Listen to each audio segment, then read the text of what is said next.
I call this meeting of the Pinellas County School Board, November 15th, 2022, to order. We have so much to be grateful for here in Pinellas County. As we begin the official season of Thanksgiving, we will start this morning with a moment of silent gratitude, followed by the Pledge of Allegiance, led by Vice Chair Lisa Kane, and the National Anthem, sung by the Lakewood High School Spartans, under the direction of Liza Dean, I'm sorry. All right, everyone, please stand.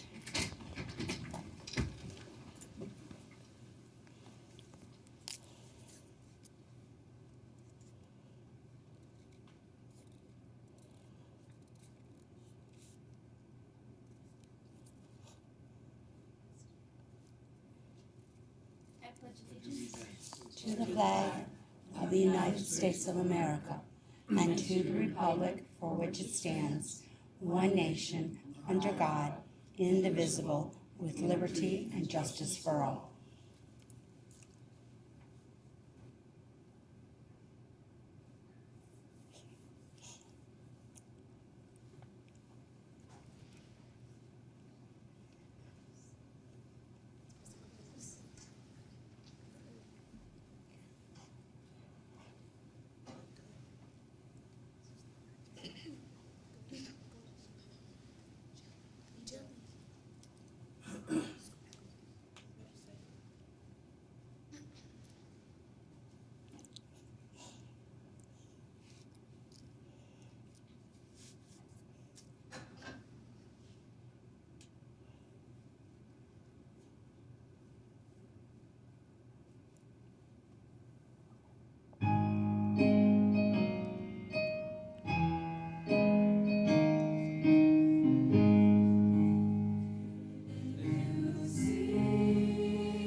begun. Let us march on till victory is won.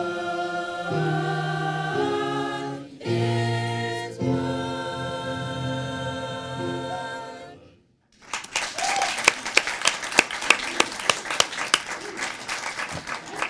That was a beautiful performance. Thank you, Ms. Dean, and all the students for being here this morning.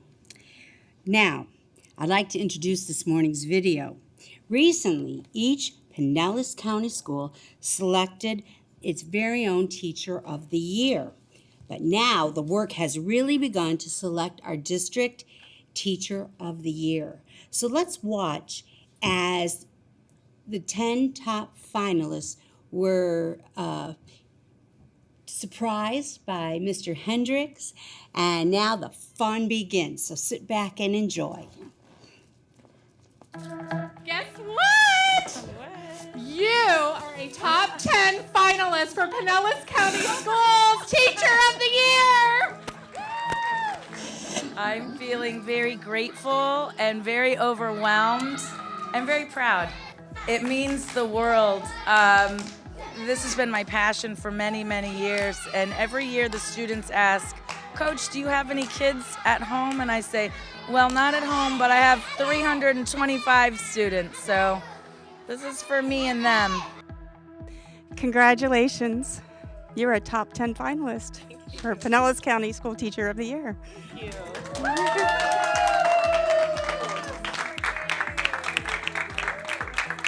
1, 2, 3.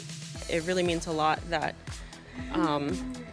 there were a lot of people involved in selecting finalists, and I'm super proud of the work that we do at Nina Harris ESE Center. So really I'm honored that I could represent students such as ours in this particular population and the work that we do. We have a finalist for Teacher of the Year in the house. And her name is Miss Holmes. Come on up, Miss Holmes. That surprise feeling, that shocked feeling, but also feeling like everything that I do has been paying off for this moment, so I feel really good. It makes me feel proud of the work that we do as educators. It's hard sometimes, but these are the moments that keep me going and just remind me that I serve a bigger purpose and I'm doing what I'm supposed to be. We're proud to have you as a chief, and I'm here to announce that Ms. Sorensen is a top 10 finalist for Pinellas County Schools Teacher of the Year. Congratulations, Ms. Sorensen. Overjoyed. I honestly did not think I would make the top 10. So shocked, but it is nice to see our work recognized. Teaching means helping, instructing, learning, enhancing each other's lives, whether it be a staff member or a student, but especially our students' lives. So I've always said since the first grade that I wanted to be a teacher. We are interrupting your book club this morning to inform you that you are a top 10 finalist for Teacher of the Year. I'm very proud and thankful. I'm very blessed to be at this school and to work with such amazing colleagues that have inspired me and supported me through everything. We work so hard and we give everything to what we do, and just to know that it's appreciated and it's seen is very touching. You didn't win the Powerball, but you are a top 10 finalist for Teacher of the Year. I'm incredibly excited. This is very unexpected. I can't put into words how important education is. It's the future of our children. I feel humbled and undeserving to be representing all educators, but it's important that we, especially in this day and age, put a spotlight on education and all the incredibly good things that are happening in our schools, because there are so many good things. We're coming into your room today because you are a top 10 finalist for Teacher of the Year. Can we all give her a round of applause, everybody? It's hard to believe. It's so exciting to be recognized. They're why I show up every day. You know, it's not always easy. overwhelming, it's exhausting, but when you see a child learn to read, or a light bulb goes off and they're just so excited to be here, it makes it worth it to show up every day. Miss Ingebritsen has been selected as the top 10 finalists out of 7,000 teachers in Pinellas County Schools. Top 10 finalists, Miss Ingebritsen, congratulations. It feels really special. I mean, I've been at Boca Ciega my entire career, 13 years, and to be recognized is really appreciated. It's an honor. I mean, these kids need everything that we can give them, and I love coming here every day, showing them different ways to learn, and it's not always just paper and pencil, and they really enjoy that. Your teacher, Miss Sidlowski, is a top 10 finalist for the Pinellas County Teacher of the Year. Elated. That's elated, completely shocked. I hope I am the best representation for what Teacher of the Year or what teaching can be for Pinellas County Schools. I tell these kids that it's always a great day to take a risk, right?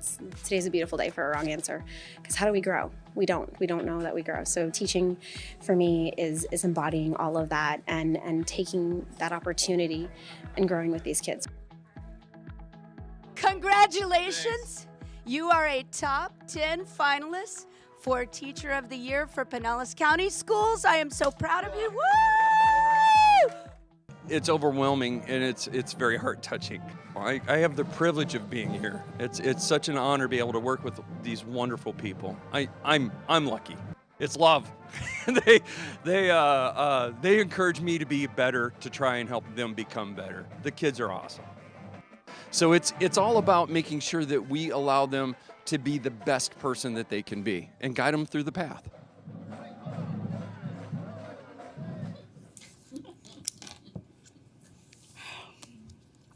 Congratulations to all of our finalists.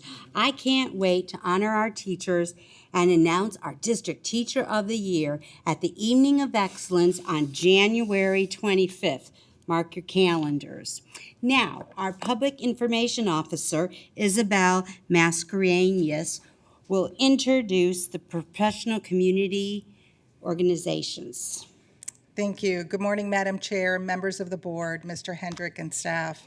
It is my pleasure to introduce the following representatives of community and professional organizations. Representing the Pinellas Educational Support Professionals Association, or PESPA, we have Nellie Henez, President. From the Classroom Teachers Association, PCTA, we have Lindsay Blakenbecker, Executive Director, and Nancy Velarde, President. From the Pinellas Arts for a Complete Education Coalition, we have Steve Beatty. Members of the media in attendance, we have Jeff Solacek with the Tampa Bay Times. Today we have a presentation from the Student Rights and Responsibility Committee. Please welcome students Campbell Paquette and Asia Evans from Lakewood High School and their principal, Aaron Savage.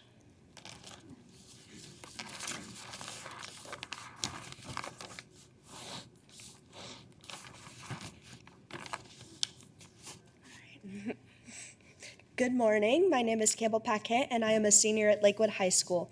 I am an honor roll student in the AMSET program. The AMSET program is where we learn about marine life and aquatic management. I've always been interested in the anatomy of marine life and their environments. To follow this path, I'm going to USF to major in marine biology. And in the future, I want a job where I go out on research boats and collect data on fish and their environments. I am also in the National Honor Society at Lakewood High School. We do volunteer work like feeding the homeless, cleaning up beaches, and helping out with school events. I love the environment at Lakewood. The teachers are very supportive.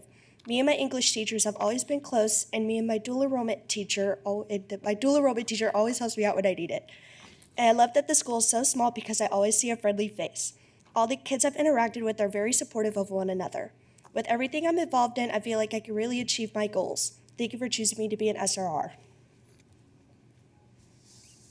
Hello, my name is Asia Evans. I am currently the Lakewood High School Senior Class President and Save Promise Cup President, taking part in National Honor Society while also being dual enrolled at St. Petersburg College as a pre-nursing major. After graduation, I plan to attend either Florida Agricultural and Mechanical University or Florida Gulf Coast University, aspiring to become a sexual assault nurse examiner at advanced practice. Being an avid student has afforded me the opportunity to develop the skills needed in order to prepare for my post-secondary plans. In this, I've noticed a change in my organizational, communication, and critical thinking skills. As a result of being an avid, my grades have increased. I've applied to 30-plus colleges and counting, and I have been accepted into Florida Memorial University, St. Leo University, and Austin Peay State University. Since being at Lakewood High School, I've been able to surround myself with like-minded young people with equal determination to meet their goals. Although our goals may differ, we're able to work together to achieve said goals and aspirations. I've also been able to create great relationships with the faculty and staff at Lakewood, not just my teachers, but all staff. And I can say from personal experiences that each and every one of them will go above and beyond to make sure that every student is successful. With that being said, I am proud to be a part of the Lakewood Spartan family. Thank you.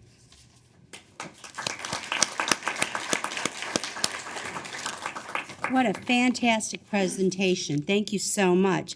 And thank you to the Lakewood High School Principal, Erin Savage, for joining us this morning. Okay. Now, Mr. Hendrick, are there any changes to the agenda? Yes, Madam Chair, I have two recommended changes. Both are agreements. The first, 8.5, with the Pinellas Classroom Teachers Association, request approval of the negotiated or tentative agreement, and 8.6, request approval of negotiated agreement with the Fraternal Order of Police. Both were posted online this weekend, and I ask that you approve them this morning. Okay. Thank you, Mr. Hendrick. I find good cause to amend the agenda as described by Mr. Hendrick. Do I have a motion to adopt the agenda? Ms. Kane? And a second? Mr. Dudley. All right. All in favor of the amended agenda, say aye. Aye. Are there any opposed? All right, it passes. All right. Now, special order agendas. 4.1 is the presentation of the proclamation designating November 2022 as a Family Engagement in Education Month. Do I have a motion? All right, Ms. Cook, and a second? Second. Ms. Edmond? All right, Mr. Hendrick? Thank you, Madam Chair. As you know, families are important in our schools each and every day, not just in the month of November, but November happens to be Family Engagement Month. And I want to call on Dr. Seymour Brown, our Director of Strategic Partnerships, to tell us more about this proclamation. Madam Chairperson, board members, Mr. Hendricks, and staff, good morning. The Office of Strategic Partnerships is excited to bring you this proclamation for Family Engagement and Education Month in Pinellas County. Under the district leadership in this room, our family engagement activities and participation continue to grow strategically in our district. As we continue to serve the parents, students, and families in our district, we are very proud of the many different initiatives that the district is continuing to support and foster improved family engagement strategies, which are focused on increasing student achievement in our schools. The highlights of the family engagement initiatives include our focused Hispanic outreach efforts, increased volunteer registrations, family-friendly school trainings, Franklin Covey trainings, and parent advocacy through empowerment family workshops. Our Hispanic outreach efforts have focused on workshops and trainings designed to significantly increase awareness, participation, and involvement with our Hispanic families. This has been accomplished by increasing the number of workshops and trainings that have been offered and facilitated, increasing and strengthening our Hispanic partnerships in the community, and increasing the number of translated documents being made available to our schools and families in the community. Strategic Partnerships has also witnessed a record number of volunteer applications and volunteer background checks processed so far this year. Currently, the district has processed over 21,000 volunteer applications and reactivations and processed over 1,500 level 2 background checks this year, with an additional 900 volunteer applications currently waiting to be processed. More importantly, the district has also increased the number of level 2 volunteers to over 10,000 active volunteers in our district. This is a wonderful sign that signifies that our parents and families are returning to volunteer and be involved in our school in record numbers. The Office of Strategic Partnerships has also partnered with the Student Assignment Department to launch a new family and friendly school training this year for all school-based front office personnel centered around customer service. The focus of the trainings is to improve the parent experience and engagement for all parents and families entering our schools, which will hopefully result in all parents and families receiving a warm and inviting welcome to our schools, regardless of the language spoken or the reason for their visit. The Office of Strategic Partnerships is also excited that leaders from 10 of our schools recently completed facilitated training for the Franklin Covey 7 Habits of Highly Successful Families. These schools will in turn be facilitating site-based workshops with their parents and families over the next year, geared at increasing empowerment, student achievement, leadership, and family engagement.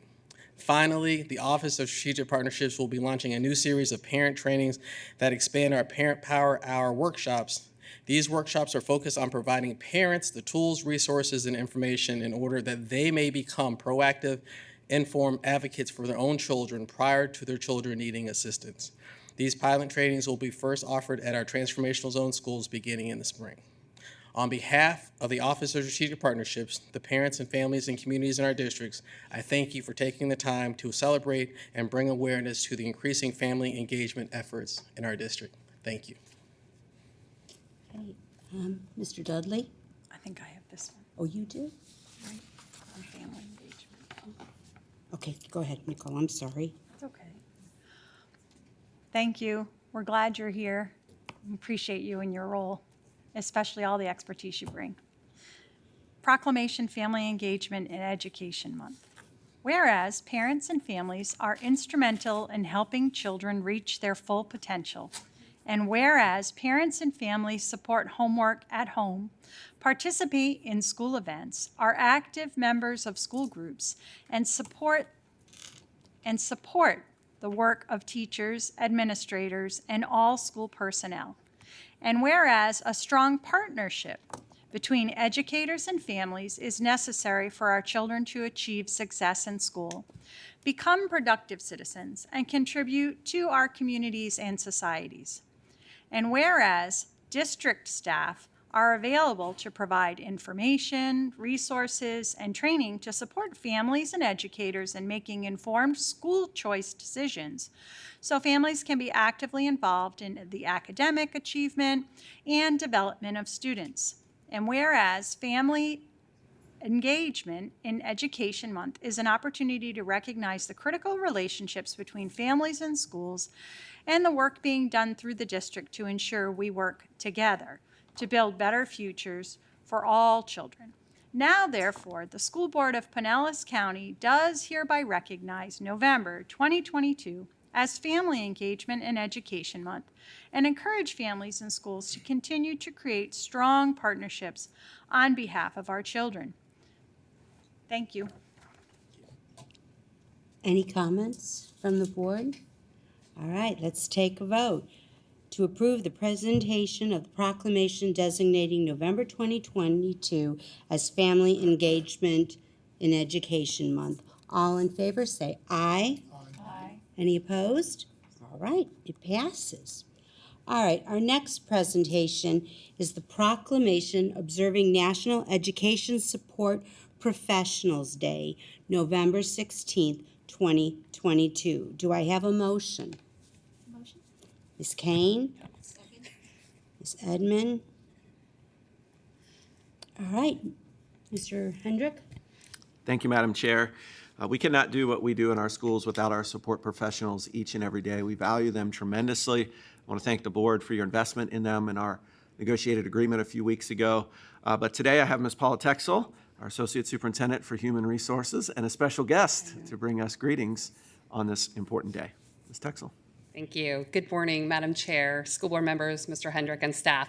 I am truly honored to be here this morning as we represent our wonderful support employees we have here in Pinellas County Schools. November 16th, tomorrow, is designated as National Education Support Professionals Day. Our support professionals provide extraordinary service to our students, our teachers, our community, our parents each and every day in the work that they do. We definitely appreciate the partnership partnership that we do have with PESPA as we work together to support these employees. And with us this morning is Nellie, and I'm going to give her the microphone in just a moment, but we also do have Lindsay Blankenbaker here, our Executive Director for PCTA PESPA, and I welcome Ms. Henyas here to say a few words. Good morning, Board and Superintendent Kevin Hendrick. I would like to say thank you for the honor that you guys honoring educational support professionals on tomorrow on National ESP Days. But not only recognize it's only one day, it's every single day. We are part of the community. We are the backbone that we every single day working with the students, make sure that every child in the community are safe and they have a wonderful education. So just remember, it's not only one day, it's every single day. And just every time you see them, say thank you for the hard work that they do, because sometimes they don't feel appreciated and they don't hear enough of the thank you for the hard work that we do every single day. Thank you. All right, and so we are proud to present this proclamation honoring these employees to you this morning. Mr. Dudley? Thank you, Madam Chair. It is an honor to read this proclamation to National Education Support Professionals Day. Whereas public schools are the backbone of our democracy, providing young people with the tools they need to maintain our nation's precious values of freedom, civility, and equality. And whereas education support professionals are an integral part of the educational process, and whereas education support professionals provide a safe and healthy learning environment for students, and whereas educational professionals work tirelessly to serve our children and communities with care and professionalism. Now, therefore, we, the school board and superintendent of Pinellas County Schools, do hereby proclaim Wednesday, November 16th, 2022, as National Education Support Professionals Day. Thank you. Are there any board comments? I'd just like to say that without support personnel, schools wouldn't run. It was always the HPO, the cafeteria manager, and my ESC associates that made everything run smoothly for us. So thank you all. All right, let's take a vote. All in favor of the proclamation of National Education Support Professionals Day, November 16th, 2022, say aye. Aye. Any opposed? All right. All right, now we're going to go to public comments. Do we have any speakers on the? Okay, so I better read the. Members of the public have 3 separate opportunities to address the board when we gather for a business meeting. The first is public comment on agenda items. The second is at a public hearing, most of which are policies. The last is after our meeting when speakers may address the general business of the district. At each opportunity for the public input, board members are here to listen to you. This is not a time for us to discuss or debate. However, the board and the superintendent may clarify statements or refer the speaker to the proper staff person to help them work through any concerns. The board is committed to a standard of civility and decorum in conducting our meetings. We appreciate you assisting us in maintaining a civil and constructive environment. Thank you. Ms. Hauk, our speakers. Yes, Madam Chair, Mr. Hendrick, and board members. The first 2 speakers are Lindsay Blankenbaker and Mark Clutho.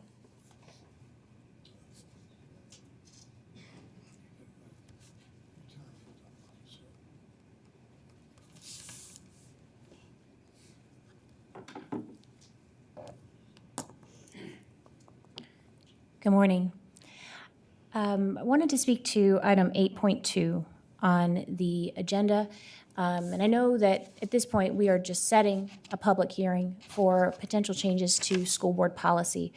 But specifically, I wanted to speak very briefly to the proposal on to change some language in our policy on controversial issues or controversial topics. I generally don't like to refer to the dictionary, but we'll break down the word in the easiest parts: controversy. Contra, against, or an argument. Versy draws from truth.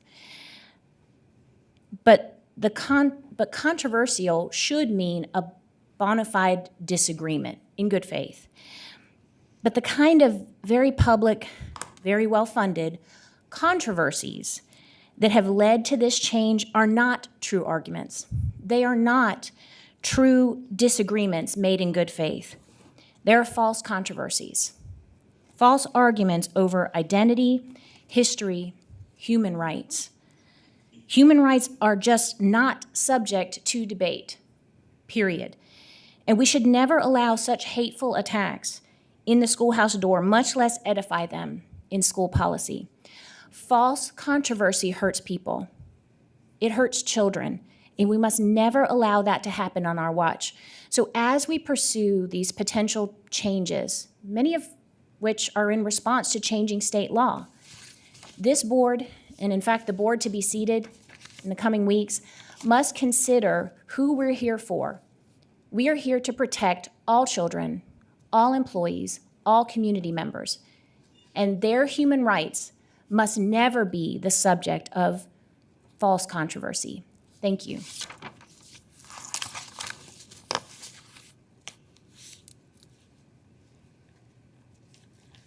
Mark Lutho, Largo. 715. It's going to cost $3,215,000. 717, $509,000. 718, $15,800,000. Of course, there's note that HVAC will be taken care of there. But what I must make special focus here is 716. And this takes the cake. You're talking about net zero here. Yeah. You say the center will showcase the district's commitment to high-efficiency building practices by using photovoltaics to offset energy consumption. That doesn't mean that you've made a good building. See, you could pile photovoltaics on a building and it can still be a stupid building. You don't get what energy efficiency is. As I have had here before, the template for the right kind of building means that you have the right ratio proportion. You don't have windows on the east and west side of the building, like your stupid new building up at Clearwater High. You insulate the mass. You don't know what energy efficiency is. And the stupid architects that you hire don't understand what energy efficiency means. High-performance passive solar building is the first thing that you do before you put the photovoltaics on the building. And then you're not wasting your money buying photovoltaics. I don't know when you're ever going to get it right, but it's not that hard.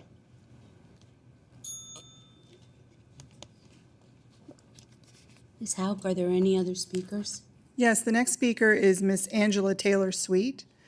Ms. Sweet, you will have 3 minutes, and I will make an announcement when you have 30 seconds remaining.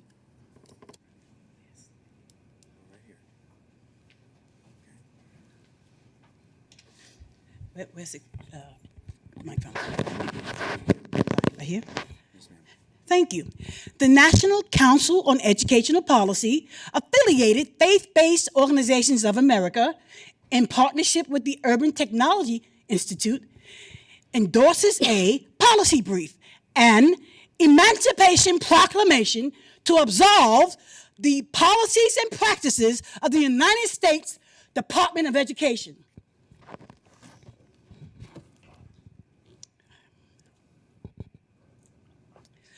The sudden shift online, instituting the work from home phenomenon, and the homeschool rationale renders contemptuous compulsory education as unconstitutional, an act of treason punishable by the fullest extent of the law.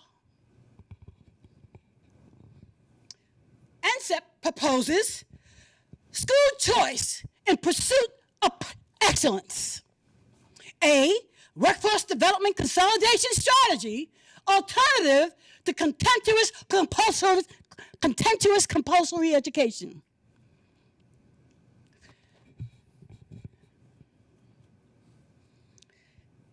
Parents, as the indigenous compensated educators for their own children, with instructional assisted design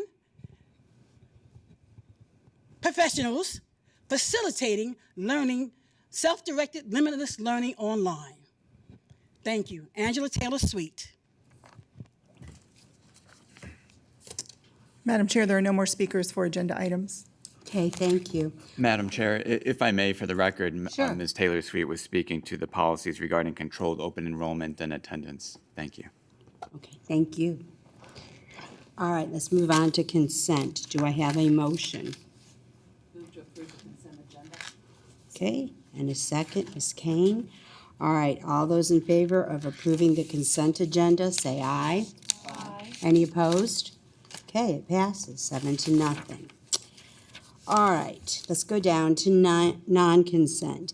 8.1 is the request approval of the human sexuality curriculum based in Pinellas County Schools. I need a motion. Move for approval. Ms. Edmond? Second. Ms. Cook? Mr. Hendrick? Thank you, Madam Chair. As the board knows, 2 years ago, it was required that we bring the human sexuality curriculum for annual approval and an opportunity for the public to comment.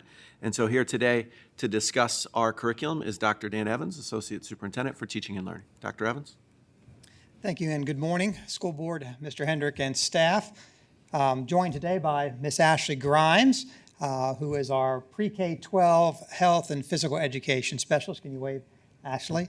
She does a great job along with our Director, Mr. Al Bennett, in vetting, organizing, and providing our health and disease education materials to our schools. And so they deserve our kudos. So thank you for being here.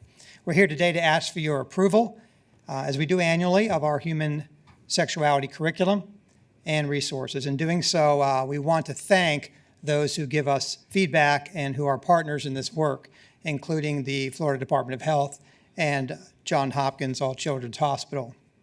We also want to thank the members of our Family, Life, and Education Committee who meet monthly to review and support the development of our human sexuality, drug use prevention, and mental health curriculum. Of course, that committee includes district staff, like Ashley, folks from our prevention office, PTA membership, and of course, our teachers. And that gives me an opportunity to give a shout out to our really highly skilled and committed health teachers. They are helpful and well-trained and well-skilled at supporting our students in a way that's helpful to them and age-appropriate. As the board's aware, we do post our entire curriculum and have done for many years in its entirety on our district website. And we are always available, and Ashley specifically or myself, of course, to answer any questions we get from the public regarding this curriculum. As required by Florida statute and as is stated in school board policy, our human sexuality curriculum shall be abstinence-based, and that we do afford our families a chance to preview the content prior to student instruction, and we also provide an opt-out provision for our families who so choose. Just a reminder to the board that we did workshop this item about 4 years ago, and we have been certain to ensure that the materials are, by their design and intent, consistent with the expectations of the state of Florida and this board. There have been no changes to the 22-23 curriculum, and so the materials remain as approved by this board at this time last year, and we're here to answer any questions you may have. Thank you for having us. Are there any questions? All right. Thank you, Dr. Evans. Thank you. Thank you, ma'am. All right, so all those in favor of the approval of the human sexuality curriculum used in Pinellas County Schools, say aye. Aye. Any opposed? All right, it passes 7-0. All right, 8.2 is setting a public hearing and authorizing the advertisement of the public hearing to consider the amendments to policies 2240, which is the controversial issues, 2340, which is field trips and other district-sponsored trips, 2510, which is the instructional materials, including textbooks, 2540, use of multimedia, and 5455 is the Florida Bright Future Scholarship, and 9800 charter schools. This is the first reading. Do I have a motion? Okay, Ms. Hine. Do I have a second? Ms. Kane? All right, Mr. Hendrick, made you a doctor now. Thank you, Madam Chair. This is the first of a series of policies coming forward as a result of state legislation from last legislative session, as well as state board rule that followed up on some of those. Of course, we've worked with our counsel, Mr. Kopersky, and his team to make sure that the state laws are now in compliance with our board policy. And so I want to ask Mrs. Eisen, our Director of Strategic Planning and Policy, to explain this first one. Good morning, board members, Mr. Hendricks, staff, and community. Each year, the district reviews our policies in alignment with state legislation and Florida State Board of Education rules, and amends our policies as appropriate. So the proposed amendments in the policies in each of the next 3 agenda items, 8.2, 8.3, and 8.4, align with the state rules and laws, as well as account for technical edits for things like consistent formatting, gender-neutral language, and cleaning up the language for better understanding of the policies. The first set of policies regarding instructional materials include policies 2240, controversial issues, 2510, instructional materials including textbooks, and 2540, use of multimedia. The amendments to these policies update the current procedures to align with the requirements of House Bill 1467 and the State Board Rule 6A-7.0713, which states that school boards shall adopt procedures for library media center collections and post the procedures on the website, and adopt policies for parent or a resident of the county to object to the use of specific materials, including a description of the process for addressing and resolving those objections. The district's existing procedures have for adopting instructional and library media material have been revised accordingly and are already posted online.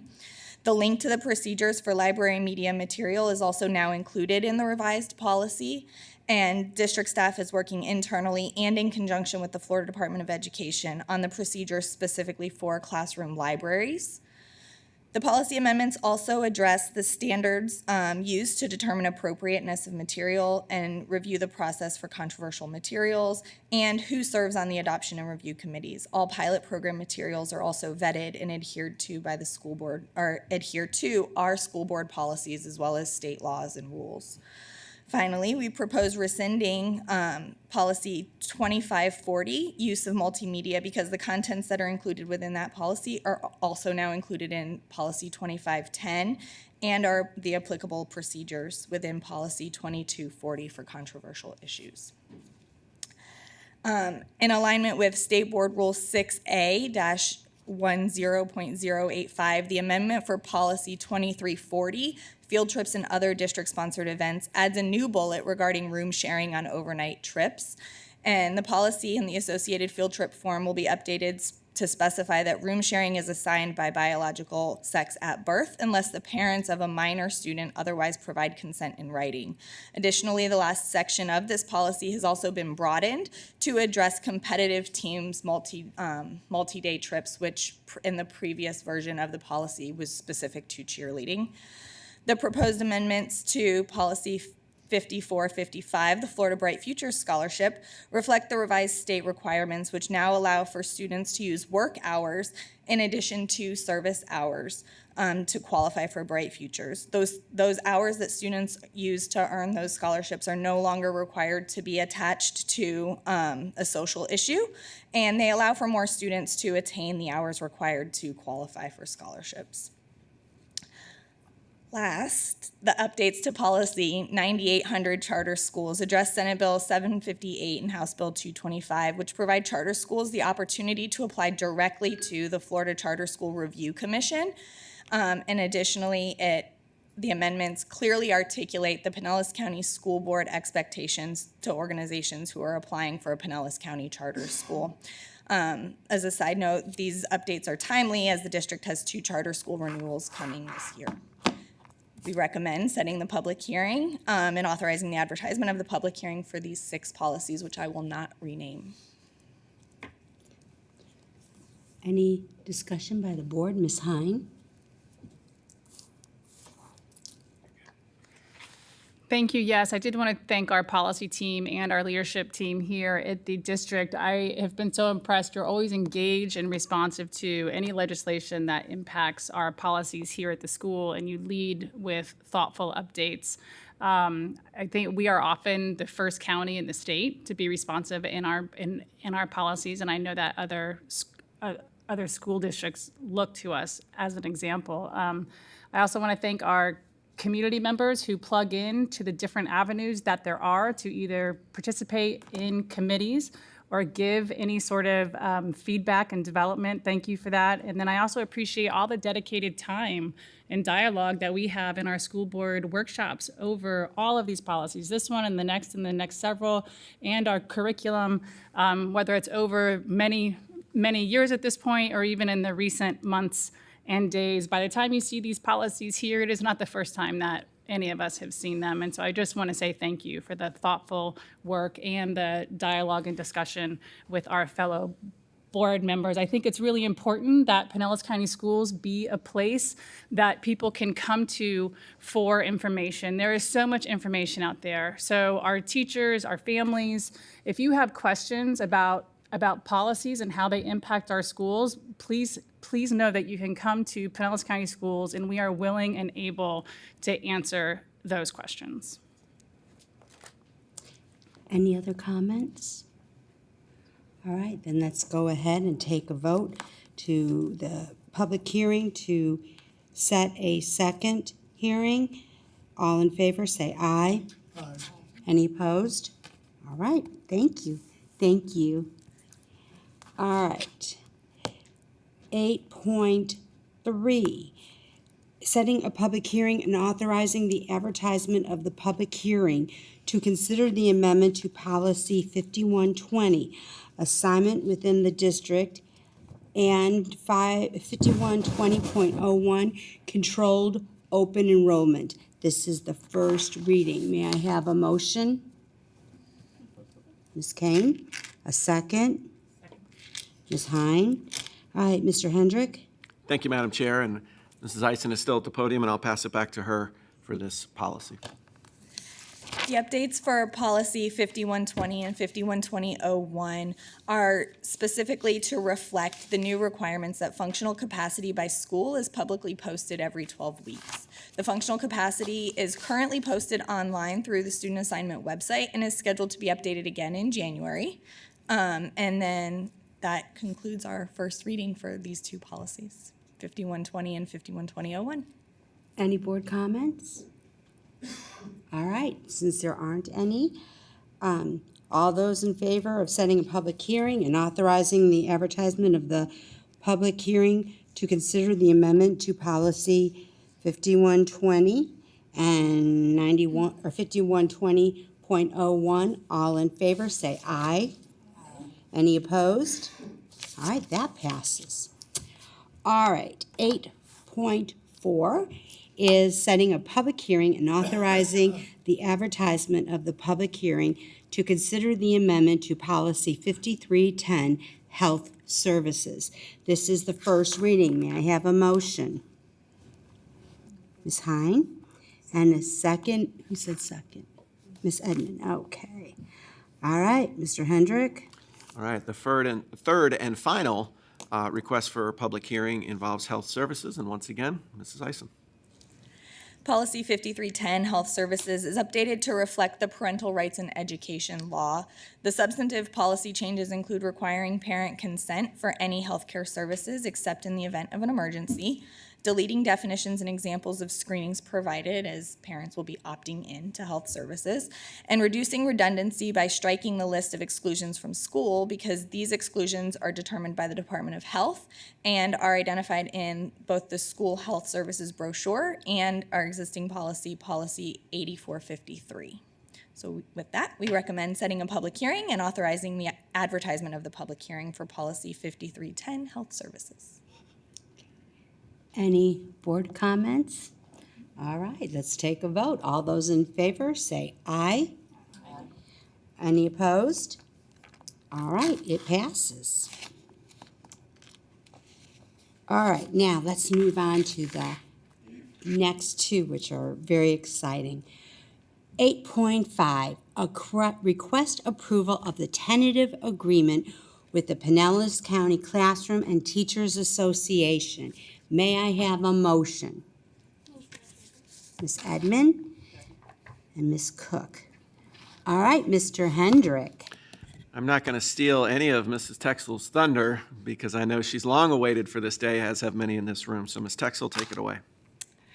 Good morning, Madam Chair, school board members, Mr. Hendrick, and staff. Yes, I am here this morning to request approval of the tentative agreement with the Pinellas Classroom Teachers Association, PCTA. First and foremost, thank you to Nancy Velarde, our president of PCTA, as well as, again, Lindsay Blankenbaker, executive director, for their work in this process. So presenting to you today is a total average compensation package for PCTA between about 6.5% and 7.5%, with an average salary increase of 4.25% for employees in the PCTA bargaining group. Healthcare, as previously shared with earlier agreements, the school board did agree to cover 100% of the increase in costs, which means employees will not see an increase in their per pay period healthcare costs this school year, and that was approximately $5.5 million for all employees.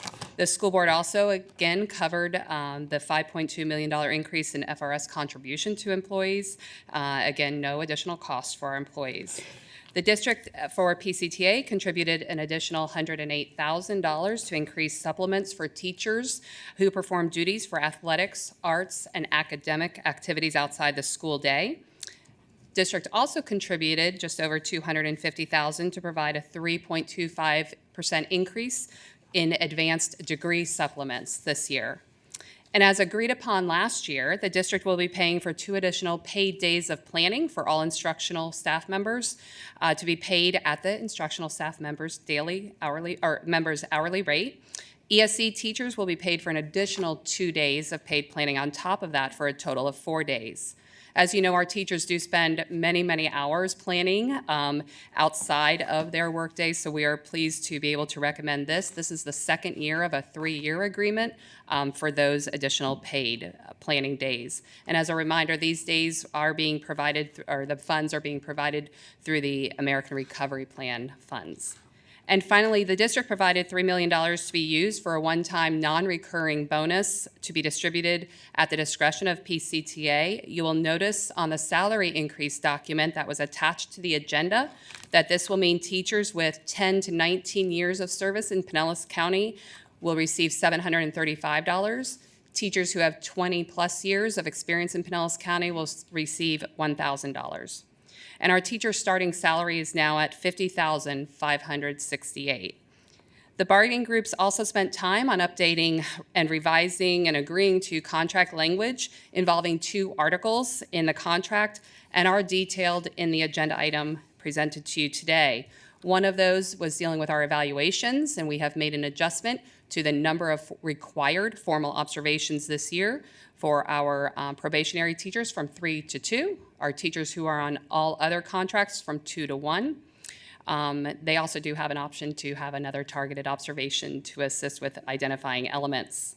We also spent a lot of time on Article 38 regarding our specialized clinical services staff. Those are staff members such as school psychologists, social workers, speech language pathologists, psychology department, educational diagnosticians, I don't want to leave anybody out, teachers, speech language impaired, occupational therapists, physical therapists, audiologists, and this year now school counselors included in this article. And as noted in the agenda items, agreements were made to add language pertaining to scheduling, to evaluations, and workspaces. So employees represented by this bargaining group ratified the tentative agreement last week. It actually passed with over 90% in agreement, voting in favor of the agreement. And I have to hand it to our PCTA members. They did this through the hurricane day that we had off. So they worked until Friday night to get this all put together for us today. All increases approved today are retroactive to July 1st, 2022, and if approved today, employees will be receiving their raises and retro checks on December 16th. The bonus checks for those who qualify will be distributed on December 2nd. We do spread that out just to assist. And on behalf of the superintendent's staff, we are recommending that you approve this agreement with PCTA this morning. Okay, that's wonderful. This is really exciting. Dr. Carr, you have a comment. Thank you, and thank you to the team, Mr. Smith, Ms. Dart, for your hard work. I know PCTA has spent lots of time, and when these negotiations occur, there's a great deal of passion involved with everyone on all sides, and I appreciate the positive attitude everyone has going forward. So we'll continue to grow and foster a positive relationship between the two organizations. So thank you for the hard work. Any other comments, Ms. Hine? I remember back in August or September, I think, I suggested that we put our best foot forward to get this done. And I just want to say thank you, and I want to acknowledge that I feel like the optimization to the maximum extent that our current county budget could handle. We maximized the financial side of it. Thank you for that. But then the time, I think that added time and the recognition of the time and the effort and the heart and the soul and the professional expertise it takes to plan and execute our classes, I think that was exceptional. And then I just want to mention one last thing. I know that during bargaining, it might feel like we're on opposite sides of the table, but we're not. We are all on the same side of the table, and we care passionately about, and we invest our time and our energy into strong public education. So we will keep moving forward on the same side of the table. Thank you. Any other comments? All right, let's get down to the important stuff. All in favor of the approval of the tentative agreement with the Pinellas Classroom Teachers Association, say aye. Any opposed? All right, it passes 7-0. Thank you, Mr. Texel and Mr. Smith and all those that worked on this. This is a great day for Pinellas County teachers. Yep. Thank you.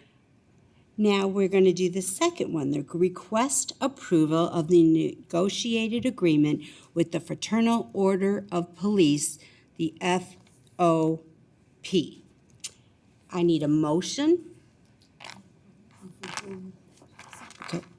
Hine and Kemp. All right, Mr. Hendrick. Thank you, Madam Chair, and this is our last of 4 negotiated agreements to bring to the board. I did. Ms. Texel is at the podium for Fraternal Order of Police. Ms. Texel. Good morning once again, and I am here this morning to request approval of the tentative agreement with the Fraternal Order of Police, FOP. I do want to say I always like to give my thanks out there to Dave Harrison, who is our FOP rep, as well as Ken Afienko, who is the bargaining agent for FOP, for their work during this process. All employees within the FOP bargaining unit will receive a salary increase of 4.25% and will also receive a one-time non-recurring bonus of $1,000. As just shared with the PCTA agreement, the school board will pay the same healthcare costs, which means no employees have had an increase in their pay period healthcare costs this school year, as well as the increase in the FRS contribution.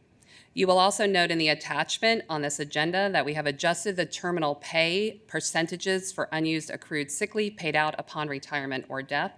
This is consistent with the other 3 bargaining groups that approved this over the past year. This brings the FOP agreement in line with the other 3 bargaining units, as well as the updated policy language that was approved recently.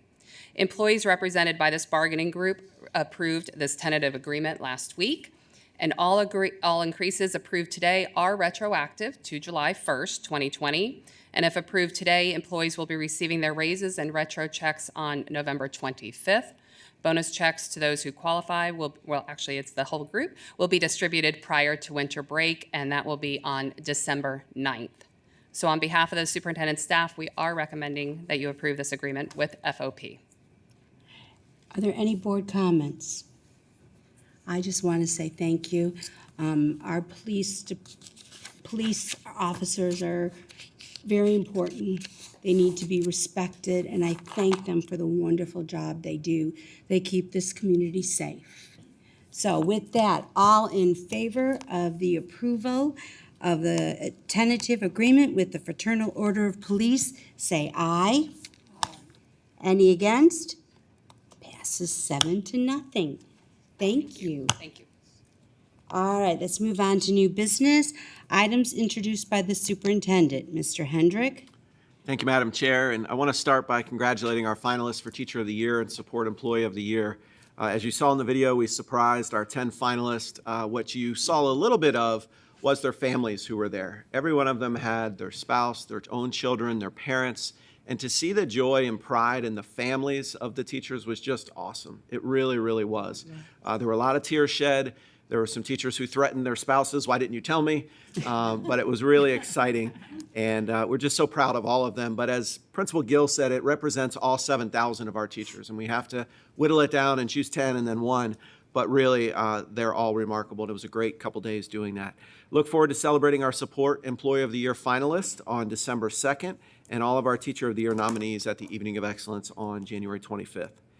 I'd like to thank, I know we just made the 2 approvals. I'd like to thank Ms. Texel, Lori Dart, Kevin Smith, and our district bargaining teams. There are 3 leads, as well as Dr. Corbett, giving them support for all of the negotiations with the bargaining units. I also want to thank the leadership of each of our bargaining units, Nancy Velarde, Nellie Henez, Lindsay Blankenbaker, Ken Afienko, and Joey Brenner, all of those folks who negotiated over the last several months to get the very best that we could. The board has supported tremendous agreements for all of our employees, including healthcare costs and FRS contributions, which sometimes we don't think about, but are really, really important to the bottom line of our employee salaries. In addition to that, of course, our raises on average 4.25%, as well as using some of our American Rescue Plan funds for one-time bonuses. I want to thank the board for your diligence and patience and guidance in supporting our employees throughout this whole process. I was fortunate last weekend to spend just a few hours with the Tarpon Springs Marching Band. The outdoor performance ensemble competed in the Bands of America Grand National Championship in Indianapolis last weekend, and they came out as the Class 2A champion for the nation in outstanding music performance and outstanding visual performance, and finished 5th in the nation overall in overall music performance. The dedication of the band director, Mr. Kevin Ford, and the over 200 students at Tarpon Springs who've been working for months and months and months to do this is just remarkable. They did so through hours of practice, through snow on Saturday and Sunday to get there, and about a 20-hour bus ride home to make sure they got back to school on Monday. But there's no rest for the champions. They are practicing all this week for the Macy's Day Parade next week. Last week, we also had the opportunity to celebrate Veterans Day in our schools. We have 537 employees who are veterans, and we thank them for their service and for working for Pinellas County Schools. We had many events and activities across the district, including a lot of events that brought together different schools for ceremonies. At Lake St. George, they had a student-led parade and chorus, plus the Countryside High School Band that welcomed active duty military and veterans who answered students' questions and participated in activities on site. Palm Harbor Middle School held 2 assemblies to mark the school's 38th annual Veterans Day salute. Students honored military members of their families by putting their names on a flag to display, and the band and chorus performed. And this year's guest speaker was Sergeant Connor Fuller from the United States Marine Corps, a former Palm Harbor Middle School student and Palm Harbor University High School student. At Starkey Elementary, they hosted the second annual Veterans Day drive-through parade, and this year we're joined forces with Osceola Middle, whose band performed during the procession. And just last night at Osceola Fundamental High School, they hosted their 21st annual Community Veterans Concert. It was canceled the Thursday night before Veterans Day. They rescheduled it for last night and brought together Bardmore Elementary, Walsingham, Starkey Elementaries as well, Osceola Middle School, and the Osceola Fundamental High School bands for a performance honoring our veterans. So we thank all of our schools for those ceremonies last week. We also recently kicked off our all-county music season with performances earlier this month with a concert featuring our middle school and high school choirs on November 1st. It was at Ruth Eckerd Hall. We're proud of our talented students, and stay tuned for those upcoming all-county events. And speaking of staying tuned, tomorrow is Great American Teach-In Day. We'll have hundreds and hundreds of folks visiting our schools for experiences tomorrow. We look forward to that for our students and thank our community members for sharing their expertise in our schools. Coming up soon is our pre-K and VPK application period. We purposefully moved this application period up before our regular K-12 application period so families could have an opportunity to learn of their choice before the holiday break. Families will be able on November 28th for a special online Facebook Live help session, and then the application period begins shortly thereafter and wraps up before winter break. Visit our website for more information. Also on our website for the members of the public is an opportunity to suggest a name for our new YMCA Partnership Middle School. We have that middle school being developed in Northeast St. Petersburg for over 600 students, and if you go to our website, you can find out more of how to suggest a name. And tomorrow, the project, in cooperation with the YMCA, will be honored by the Tampa Bay Business Journal as a Top Community Impact Award for Tampa Bay. Also coming up on Saturday, December 3rd, is the first time we're hosting a student showcase, and it's being done at Hollins High School, featuring students from all over our district for families to see an opportunity of what Pinellas County Schools has to offer, both for those that maybe haven't joined yet with Pinellas County, but also the thousands of families that are. They'll have a chance to experience interactive drum circles, dance lessons, gingerbread cookie decorating, art projects, and competitive events with students who are competing in grilled cheese making contests, basketball games, flag football with the Tampa Bay Buccaneers, and much more. You can find out more on our website and our social media platforms. Also coming up on December 7th is our Special Education Student College and Career and Life Fair at Pinellas Technical College in Clearwater. The free event helps our middle school and high school students with disabilities and their families plan for the future, and likewise, there's more information on our district website. I want to honor and thank and congratulate our Director of Pinellas County Schools Maintenance, Mike Hewitt, who was recently recognized by the Florida Association of School Business Officials as the Outstanding Business Official of the Year. The award recognizes an outstanding member who exemplifies professionalism, leadership, and innovation in school business management. And Mr. Hewitt will also be recognized by the Southeastern Association of School Business Officials at its annual conference in April. Any of you who know Mr. Hewitt know his dedication to our school system, and certainly in the last several months with hurricanes, he and his team have worked overtime, literally and through the night, to make sure our schools are ready, and we thank them for their dedication. Our Thanksgiving break is coming up, and so for our students, there's an opportunity, yes, to sleep in a little bit, but also to participate in our Thanksgiving Challenge. Check out in Clever those Thanksgiving challenges, and there's some opportunities to get ahead over the break, but also win some prizes. And coming up soon, Ms. Texel will be calling our calendar committee together because we will need to make up one of the days that we missed for hurricanes, and so we'll bring that to the board at a workshop on December 6th for discussion and a board meeting on December 13th based on the calendar committee's recommendation. And I have two more items, Madam Chair. First, I want to thank for their service of 4 years, Dr. Nicole Carr and Mr. William Dudley, 4 years on the school board. This is their last meeting. They have been public servants here on this board. They've been public servants in other places in our community on elected and non-elected boards. But most importantly, they have been lifelong educators that have dedicated their lives to improving the lives of children in this county. I thank you both for your dedicated service. I know we have a little reception for you afterwards. I look forward to your comments in a few moments. And I want to welcome our newly elected board members, Ms. Dawn Peters and Stephanie Meyer, who will be sworn in at the November 22nd board meeting next week, and we look forward to their participation on our board. And finally, our superintendent standout for this board meeting is a fourth grade teacher at Starkey Elementary, Miss Eden Gottlieb. For her commitment to children and families in the community, she was recognized. And I want to read to you the nomination that came in for her. It says, Ms. Gottlieb creates positive relationships with her students. She communicates with parents to celebrate success and advocate for proficiency in their learning. She has made such an impression on her students as a first-year teacher that I was requested to complete this on behalf of one of her students, who said she deserves this recommendation for being so respectful and helping us solve our problems. And the teacher said, I totally agree, and I'm honored to support my colleague and welcome her to the Starkey family. So congratulations, Ms. Gottlieb, and to all of our teachers who do a great job each and every day. Thank you, Madam Chair. Okay. Items introduced by the school board attorney. Madam Chair, I'd like to as well thank Dr. Carr and Mr. Dudley for your service. The 4 years that you served must have seemed like about 8 or 12 with the pandemic. So thank you for helping shepherd the district through that, along with the administration. There's also one other person on this dais for whom this will be the last regular school board meeting, and that is Dr. Corbett. So I want to publicly thank you, Dr. Corbett, for your service and your leadership, and for being a wonderful co-worker. Thank you. That is it. Thank you, Mr. Kapersky. Items introduced by the board. I just want to say that before I introduce Mr. Dudley and Dr. Carr, I want to thank you both for your service. Mr. Dudley, I'm going to miss your humor. It always put a smile on my face. And Dr. Carr, for your positivity. That means a lot. So who wants to go first? Ladies first. All right, Dr. Carr.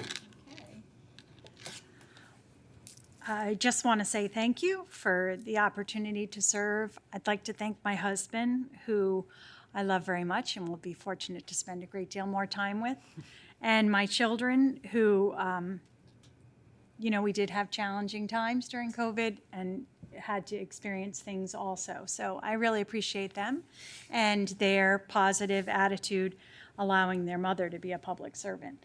So thank you. I also want to thank our educators, and I specifically all of our educators in this district. I had the opportunity to work in this district prior to being in this role, and it's a really fortunate thing. And in this role as a school board member, it's been really wonderful.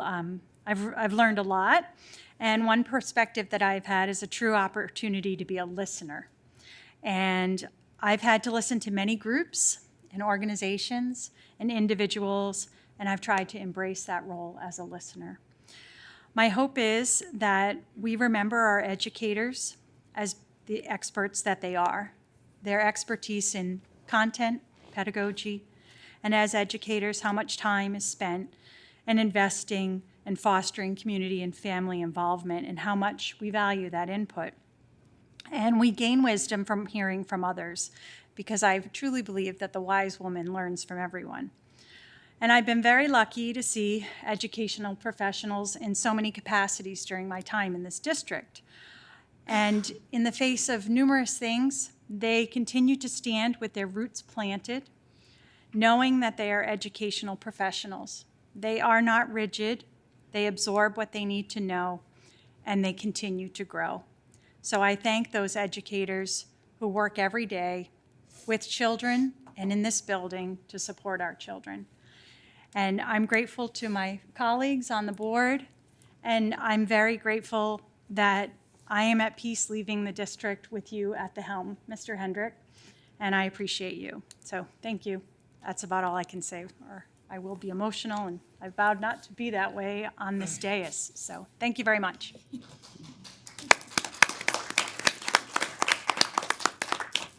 Mr. Dudley. Believe it or not, I'll try to keep it short. It's been a great ride. It's been a great joy. I've been an educator for 42 years. I put 8 years in another elected position in city council. So I spent 50 years of my life in public service. It's been a great ride. If I had a chance to do it all over again, I would. I know when I was started out to be an architect, and I remember going home and telling my dad, I got a job one summer at City Recreation in St. Pete, coaching touch football or whatever. And I remember I went home and I told my dad, I said, you know, Dad, I think I'm going to change my major to education. If you could have seen the look on his face, he looked at me, he says, you're going to starve to death. And I'm going to see the president of the union back there. But he said, you know, something you want to do, you need to do it. And I'm glad I did. I want to thank my wife, who is still teaching, by the way. She's been a great inspiration for me to, you know, continue doing what I'm doing. This is my third retirement, and it will be three's a charm. And but this has been something special. You know, it's like putting the candles on top of the cake. I want to thank Laura, Caprice, Lisa. I wrote them down so I wouldn't forget. Eileen, Nicole, and Carol. Nicole and I go way back. We taught together at Northeast High School. And, you know, once a Viking, always a Viking. That's true. Yes. And so it's been a lot of fun. When you look at children, it's our future. And what we do with them now is going to determine what's going to happen down the road. So it's very, very important that we pay attention to what's going on. And we need to provide for them the resources that they need in order to be. Our world has changed. You know, I just relate a little antidote, I guess you would say. When I first started coaching, and I'm going to use the number 10, if I had 10 kids to come to a special event with their parents, I had 10 of the 10 kids, 8 of them would have mother and father in the home. 2 would come from a divided home. When I finished coaching in 2006, totally flipped. So during that 37 years or so, our dynamics have changed. And along with that, we have to change. And it's you know, we don't live in Kansas anymore. And it's just a different world. But you know what? We have a lot of dedicated people that are committed to do what we need to do to make sure our future is bright. We are the greatest country in the world, and we're there because of our education system. A lot of people say that's not true, but it is. Those rockets didn't get shot, and we didn't walk on the moon by flipping a coin. I mean, that's education. And the 2 people who are coming on board, I would hope that the public, regardless of whether you voted for them or you didn't, you need to get behind them. And as you give them encouragement, that means a great deal. We don't need to have this backbiting and stabbing and all that stuff. You know, I was telling Mrs. Hine earlier that this country was founded on difference of opinion. Look at our Constitution. If you know anything about history and you know how that was established, there was a battle that went on. Some wanted one thing, you know, James Madison wanted one thing, Thomas Jefferson wanted another. They fought like crazy. But you know what? Look at what we got. Great document, something that we live by. Our Constitution is a guiding light, and we have to have respect for everybody. You can disagree. There's nothing wrong with that. But when we take it to the next level is what the issue is. And so in closing, I just want to say thank you for everybody. I really do appreciate the time that people come. I used to tell people when I was on city council, my favorite part of the meeting was when the public got up and spoke, because that's the first time they get a chance to be active in city government. Well, same here. I will say, though, it got a little chippy here, because, and I understand the circumstances. I know COVID and all that stuff, but you know what? I don't even want to mention that word again. Let's move on. We can't, you keep looking behind us and, the future doesn't look very bright. Future's ahead, that's the past. And so with that, I will say thank you, Godspeed, and I'm going to enjoy my retirement. Thank you.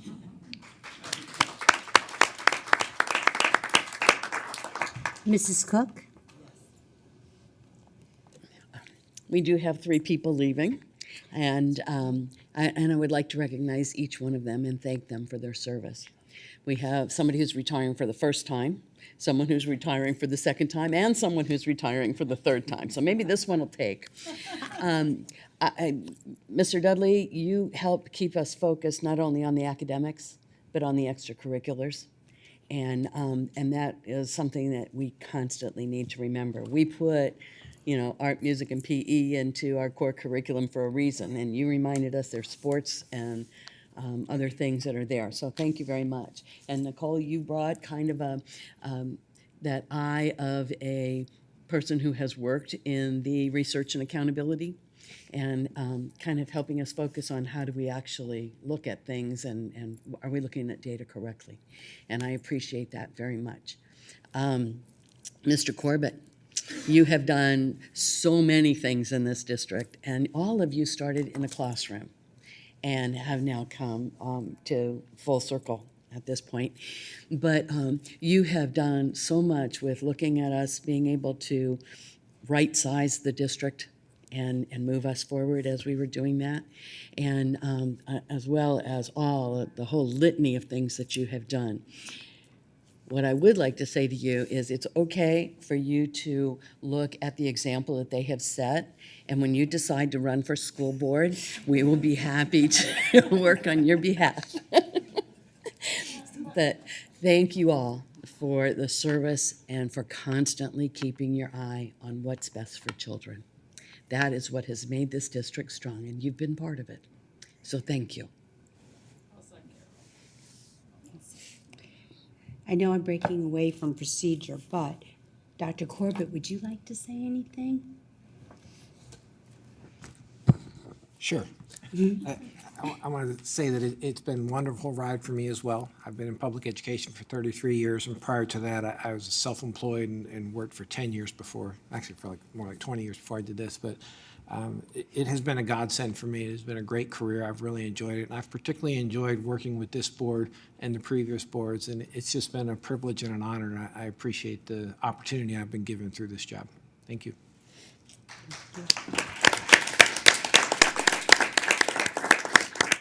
Ms. Kane? Thank you so much. I want to echo some sentiments that Mrs. Cook just said. It's been an incredible journey, and I know the 3 of us walked in here together 4 years ago. We've had an incredible journey, so many things that we have learned, and I want to just say that all 3 of you in many, many ways have left such a great impression on each person sitting here. Your leadership, your thoughts, the things you have brought to the table have taught us, have expanded our outlook into ways that maybe we wouldn't have. And I just want to say how grateful I am for each one of you and the impression that you have left on our hearts and our minds and on our outlook as leaders looking forward.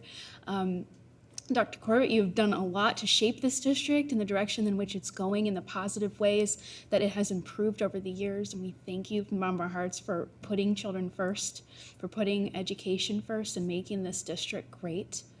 And Mr. Dudley and Dr. Carr, we can't thank you enough. It's been, we have gotten through some very difficult times over the last couple of years, and we appreciate all the jokes, because if it wasn't for some of those, we wouldn't have made it. Not all of them, but some of them were really welcome at some very serious times. So, and Dr. Carr, we thank you so much for always giving us a deep insight into accountability and expanding our thought process in ways that we wouldn't have, and always making sure that we put children first and keeping that focus through the whole ride. And we really appreciate all the work that the three of you have done in your leadership and your time on this board and in these positions.